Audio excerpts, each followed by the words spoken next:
statement I'm giving. It's called An Attack on Our Community. So, in a grieving city whose confrontations with the violence of police brutality and racism has sparked protests and conversations across our nation, I'd hope the same would be true within medicine, and particularly our medical education institutions here in Minnesota. Furthermore, as a future physician, I'd also hope that part of our professional development of the medical students would include building the capacity to combat the racial injustices that so frequently undermine healthcare for Black patients. However, what Daniel did on August 21st takes healthcare back to the days in the early 1930s of healthcare for a Black patient. I'm referring to the Tuskegee syphilis experiment, where white doctors lied about the diagnosis of syphilis and left them untreated for 40 years in a highly unethical experiment, despite the wide availability of penicillin during those times. He knew what it stood for in our community. It was a sacred space in our community, and his actions are nothing less of a hate crime. If you look closely at the George Floyd Memorial letterings, you can notice the image of protesters with their fists in the air. Although these images are collective representations of members like myself and every single one of you here today, what Daniel did was an attack on our community, and we cannot let this go. However, there are students who attend this medical school and who are currently online and in person still defending Daniel's actions. Racism is ingrained in the fabrics of America, and this time the entire world is watching. So today is about accountability. How many more sit-ins must we students hold before we see changes from our leaders in higher education? As a future physician and healthcare leaders, making sure that Black lives matter, that Black lives do matter in healthcare is our moral imperative. Front door, it was recorded by one of my students. So I've been on a wall because that place, 38th in Chicago, it's many things at once. It's my neighborhood, it's an autonomous protest zone, and it's a memorial. So I've been on that wall.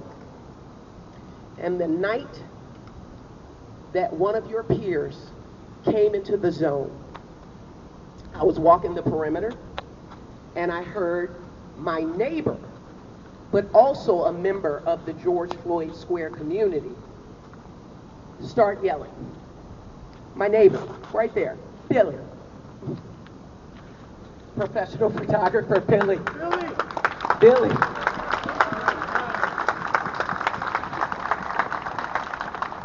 And when I rounded the corner, I couldn't believe what I saw. A young man bolting with Billy not too far behind. And so I followed. Another volunteer security guard cut him off at the pass, many blocks away. And what he did was what we do in the zone. He called me and said, "Miss Howard, what should I do?" Talk to him. And the young man, 26-year-old grown man, said he thought someone was about to rob him or shoot him, and that is why he ran. Based on disparity in treatment. Whether it's a gynecologist, an obstetrician's office, my psychiatrist, or psychologist. We gotta do better, y'all. We gotta do better. And defiled what you consider sacred. How would you feel? How would you feel? He has offended an entire community. It's not just about the art. It's about our pain. It's about our grief. It's about the anti-blackness that exists in this world that every day we are fighting against.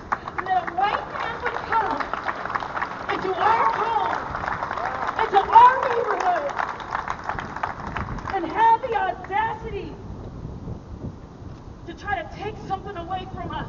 We need you all standing up for racial justice. We need you all practicing racial justice as a way of life. We need you all doing whatever you can in your power to leverage it to make sure that there is equity in the field of medicine. We need that. For all patients, not just my white patients, my black patients, my Latino patients, my indigenous patients, my Asian patients, all patients.